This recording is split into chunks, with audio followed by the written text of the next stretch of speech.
আসসালামু আলাইকুম, সবাই কেমন আছেন? প্রচণ্ড রোদ, আনুমানিক 40 থেকে 45 ডিগ্রি তাপমাত্রা। আজকে ছুটির দিন,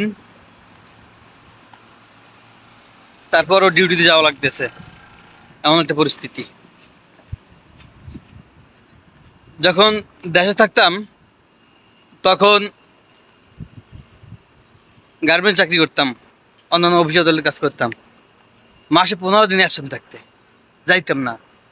ভালো লাগলে যাইতাম, ভালো না লাগলে যাইতাম না। আর এখন এমন একটা পরিস্থিতি, ডিউটিতে যাওয়াই লাগবে। বিদেশের বাড়ি অ্যাবসেন্টের কোনো সুযোগ নেই অসুস্থ ছাড়া।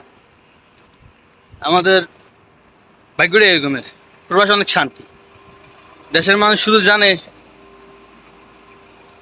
টাকা কেমনে কামাই করে। প্রবাসীরা কত কষ্ট করে যে টাকা কামাই করে একমাত্র আল্লাহ ছাড়া দেখার মতো কেউ নাই। তো এই রৌদে ছাওয়ায় হাঁটতেছি, এই পাশে বেনিমারি ছাওয়া আছে। এখন আমি আমার মেডিকেলে ঢুকমু। বন্ধের দিনে শান্তি নেই, ডিউটিতে যাওয়া লাগবে। যাই হোক, কপালে যা আছে তা তো হবেই। আমার এই ভিডিওটা বানাবার কারণ উদ্দেশ্য হচ্ছে, আমি আমার ফেসবুকে একটা আইডি আছে, সবাই আমাকে সাপোর্ট করবেন। আমি নিত্য নতুন ভিডিও দেওয়ার চেষ্টা করবো। সবাই আমার জন্য দোয়া করবেন এবং সাপোর্ট করবেন আমাকে। কি প্রচণ্ড রৌদ্রে, দেখাই যায় না কিছু।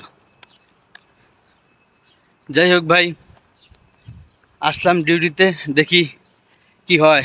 বাজে এখন মনে হয় 3টা বাজে দুপুর। তাকানো যায় না রোদে। দেখেন, এটা হলো আমাদের মেডিকেল। দেখছি আমাদের মেডিকেল,